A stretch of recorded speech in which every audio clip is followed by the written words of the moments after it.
Baik, Assalamualaikum warahmatullahi wabarakatuh. Perkenalkan, nama saya Sultan Hafiz Alexander dengan NIM 1202213 dari kelas SI 4503. Di sini saya akan menjelaskan proyek saya yang berjudul Chatbot Program to Support Startup Finance. What is bot? Bot adalah perangkat lunak yang diciptakan oleh manusia untuk diatur secara otomatis untuk melakukan sebuah tugas atau komen yang diberikan oleh manusia. Bot ini dirancang dengan tujuan untuk membantu manusia melakukan sebuah pekerjaan dari yang mudah hingga yang rumit. Dengan teknologi yang canggih, dapat beroperasi secara otomatis tanpa perlu dicek kembali oleh manusia. Seiring berkembangnya zaman, bot mendapatkan banyak perhatian di kalangan IT enthusiast dikarenakan semakin banyaknya segmentasi pasar yang membutuhkan peran bot sebagai pembantu bisnis mereka. Contoh bot yang sering kita gunakan sehari-hari adalah chatbot. Dan what is chatbot? Chatbot merupakan salah satu jenis dari penerapan bot, sebuah layanan obrolan yang dilakukan oleh manusia dan robot dengan tujuan untuk membantu pekerjaan manusia ataupun mengotomatisasi sebuah aktivitas. Kemudian bagaimana sih cara bot itu bekerja? Yang pertama itu, bot akan bekerja ketika kita memasukkan komen atau perintah yang tadinya sudah dibuat atau di-store di algoritma. Jika user memasukkan komen yang tidak ada di dalam komen, maka tidak akan terjadi apa-apa di user interface, namun akan ada error di dalam terminal code. Terus apakah bot berperan besar di industri? Bot sangat berperan sangat besar di industri ya, karena di era 4.0 ini sudah banyak perusahaan-perusahaan yang mulai menggunakan bot untuk mengotomatisasi pekerjaan-pekerjaan di perusahaan mereka. Lalu contohnya apa sih? Nah, buat example di industri ini ada crawler Google yang satu. Crawler Google merupakan bot yang bertugas untuk mencari konten-konten atau indeks di suatu website, sehingga mereka dapat menemukan sesuatu seperti kalau Anda tahu yaitu machine learning. Machine learning itu menggunakan crawler Google. Yang kedua adalah Siri from Apple. Ini merupakan chatbot. Di sini user dapat berinteraksi secara langsung dengan Siri. Siri dapat bekerja secara natural ya, karena Siri menggunakan teknologi NLP, Natural Language Processing. Kemudian yang ketiga adalah malicious bot. Malicious bot ini adalah bot yang dirasa sangat merugikan perusahaan-perusahaan IT dikarenakan bot ini akan menyebarkan sebuah file malicious atau biasanya yang kita sering sebut dengan DDoS attack.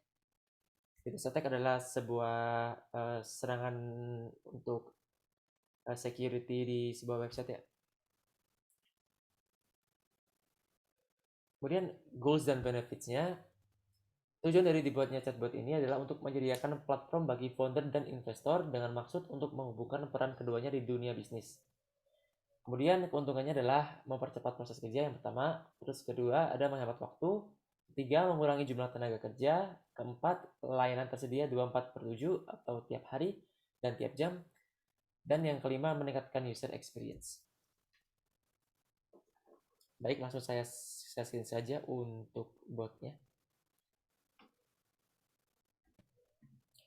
Baik, untuk langkah pertama yang bisa kita lakukan adalah untuk mencari bot ini, Anda tinggal buka Telegram Anda karena kita menggunakan Telegram sebagai graphical user interface. Anda tinggal buka Telegram saja, kemudian ketikkan my bot startup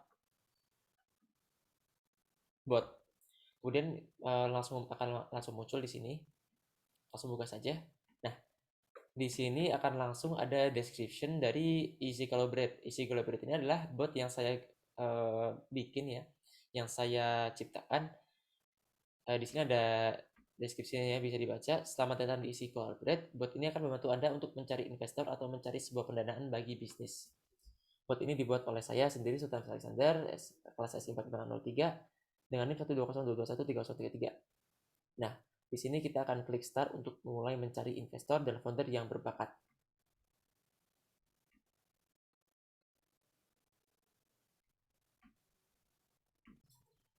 Baik, sebelum kita lanjut lagi ke fitur botnya, jadi di sini bot ini yang saya buat ini kami menggunakan beberapa tools ya. Yang pertama itu adalah Telebot. Telebot itu merupakan sebuah library atau sebuah framework untuk membuat bot. Jadi itu akan memudahkan kita dalam routing dan lain-lain. Kemudian MySQL Connector ini merupakan driver untuk menghubungkan si Python ini dengan database. Kemudian yang ketiga adalah Telegram sebagai graphical user interface. Dan yang keempat adalah bot father untuk membuat sebuah botnya.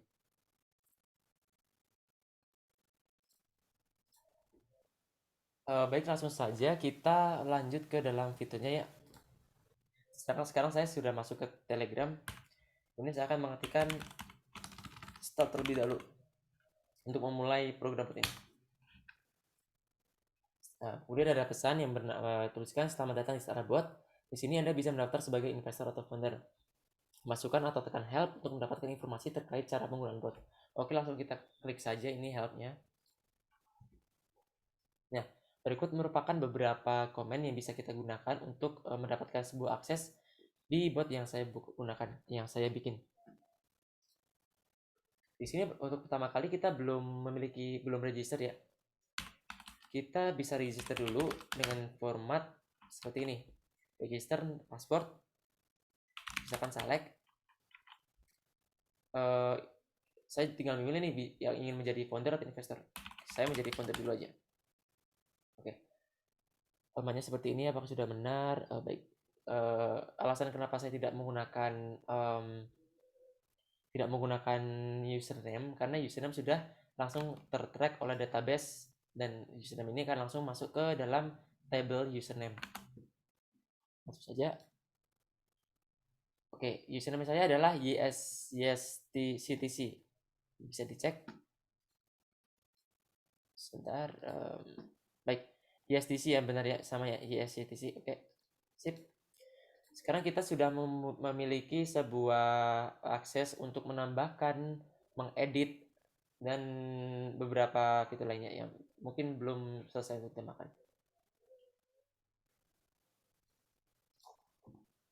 Baik, kita akan lanjut ke namanya fitur. Oke, fitur ini adalah fitur invest requirement bagi founder yang membutuhkan pendanaan untuk menambahkan data terkait kebutuhan investasi.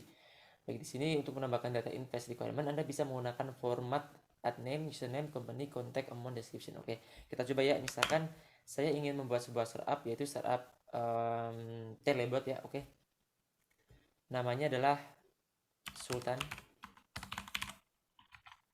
Username-nya yes CTC. Kemudian company Siswo 3. Nomor ke HP, kontak ya. Kemudian jumlah. Saya membutuhkan misalkan 5 juta. Deskripsinya adalah cloning Telebot company. Langsung saja add.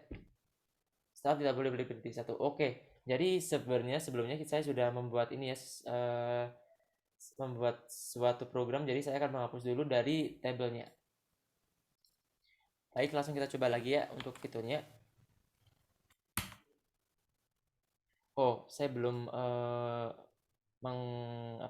mengulang ya. Bentar. Baik, filenya sudah saya restart. Langsung saja. Oke, data berhasil ditambahkan. Kita cek di tabelnya. Founder.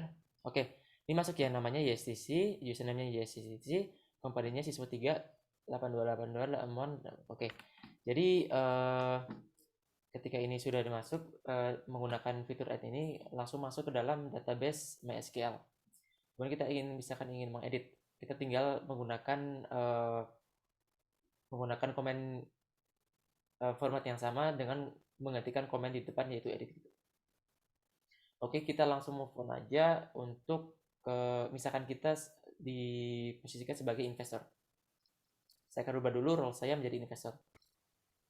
Baik, saya akan mencoba untuk register lagi sebagai seorang investor. Register, select investor. Oke, coba. Selamat datang YSTC, Anda sudah terdaftar sebagai investor. Oke. Jadi di sini kita mendapatkan sebuah akses untuk melihat siapa saja sih yang mendaftar dan ingin mendapatkan pendanaan. Oke, kita gunakan list. Nah, fitur ini digunakan untuk menampilkan data-data dari orang-orang yang membutuhkan pendanaan. Tadi sebelumnya sudah saya tambahkan ya untuk fitur yang tadi, yaitu yang add sama ya pengeluarannya di sini. Oke, sip. Langsung kita lanjut ke source code-nya dulu. Baik, berikut merupakan source code yang saya gunakan, yang sudah saya sudah saya buat. Yang pertama kita langsung ke main dulu karena di sini adalah event handler yang utama. Baik, saya mau import beberapa import dari framework ini, yaitu import Telebot. Telebot merupakan framework yang digunakan untuk routing. Baik, kemudian from database import, ini akan mengimport dari database. Kemudian from functions add, ini dari functions, dari folder functions. Ada add, ada edit, ada list. Oke, clear di sini. Kemudian yang ini buat sama dengan telebot, dan ini ada sebuah token. Nah, token ini kita dapat ketika kita membuat suatu bot di botfather. Sebentar, saya akan mencarikan botfather.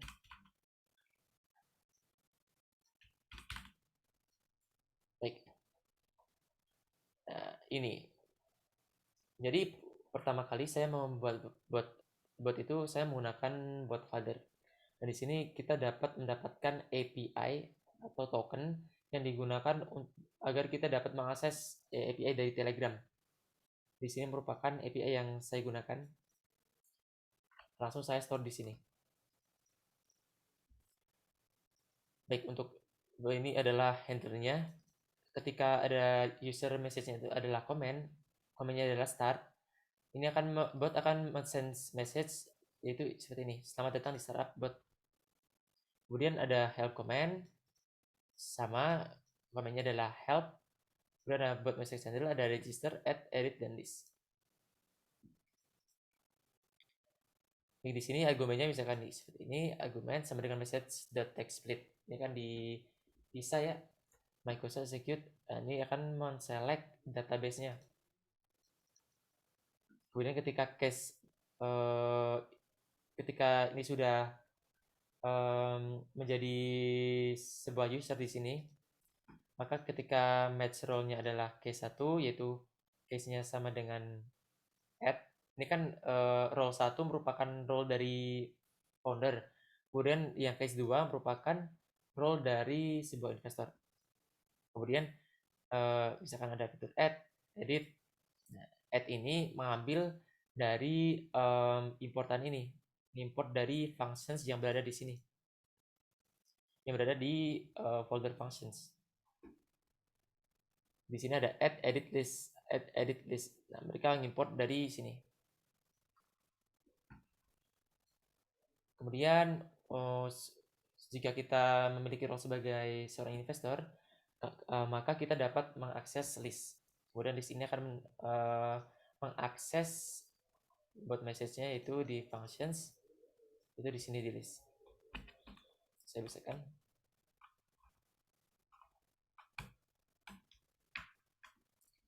Oke, langsung saja. Udah. Nah, kemudian di sini ada MySQL connector. Fungsinya ini adalah untuk menjadi driver dari dan juga penghubung antara Python ke database MySQL. Kita akan membahas sebuah functions dan komennya satu persatu ya. Yang pertama simpan data, dev simpan data. Di sini kita akan membahas tentang fitur kami yaitu add. Dari sini execute ini akan menginsert ke founder, ke table founder, yaitu ada name, username, company, contact. Ini akan value-nya sama dengan %s. Kemudian Microsoft execute select from user where username sama dengan ini. Nah, ketika data berhasil ditambahkan, maka bot akan mengirimkan message data ini. Ini callback function ya, callback functions memanggil functions lagi ketika Anda sebuah founder itu sudah mengisi sekali, maka itu tidak bot akan mengirimkan pesan yaitu syarat tidak boleh lebih dari satu. Kemudian fitur edit hampir sama ya dengan add. Ketika bot send message, data berhasil diubah. Ketika tidak ada data, nanti akan muncul data tidak ditemukan. Kemudian yang list sama, kita akan menggunakan try untuk accept errornya. Errornya misalkan tidak ada kata. Oke. Kemudian register insert into user sama kayak tadi sama data. Kemudian message ini akan di split menggunakan underscore. Jadi mengapa kita dari tadi untuk register, add, list, dan lain-lain itu kita menggunakan underscore dikarenakan kita meng-split message tersebut yang dikirimkan oleh user dengan underscore. Jadi mau tidak mau kita akan memisahkan data-data tersebut dengan underscore. Itu tadi try, accept index error, pastikan format tulisan sudah benar. Kalau misalkan sudah terregister, selamat datang namanya, dan Anda akan dihubungkan dan terdaftar sebagai apa. Kemudian accept ini akan mengaccept index error send message. Pastikan format tulisan sudah tertulis dengan benar. Tentu bot memiliki kelebihan dan kekurangan seperti dari project yang saya ciptakan tadi. Bot itu masih memiliki kekurangan yang sangat banyak, terutama di komennya. Masih banyak fitur yang dapat saya tambahkan untuk mendapatkan user experience yang tinggi. Salah satu kelebihan yang ada di bot ini adalah saya bisa mengotomatisasi sebuah aktivitas ketika saya tidak perlu menjadi admin dalam menjadi platform, karena saya di sini isi berpapasan atau berfungsi sebagai platform untuk mewadahi founder dan investor. Nah, kelebihan ini akan saya tampung dulu. Kemudian ada kekurangan yaitu yang pertama adalah di bidang security itu pasti. Security ketika ada seseorang yang memiliki token kita atau kita tidak sengaja mengekspos token kita di publik, maka hal itu akan sangat berbahaya dikarenakan orang lain dapat mengontrol bot kita dengan API key tersebut. Jadi mohon ketika kalian ingin membuat sebuah project, pastikan data-data itu secure dan tidak terekspos ke publik, karena itu akan sangat berbahaya ketika Anda memiliki bot yang menyimpan data orang-orang yang penting. Sekian dari saya, kurang lebih banyak mohon maaf. Wassalamualaikum warahmatullahi wabarakatuh.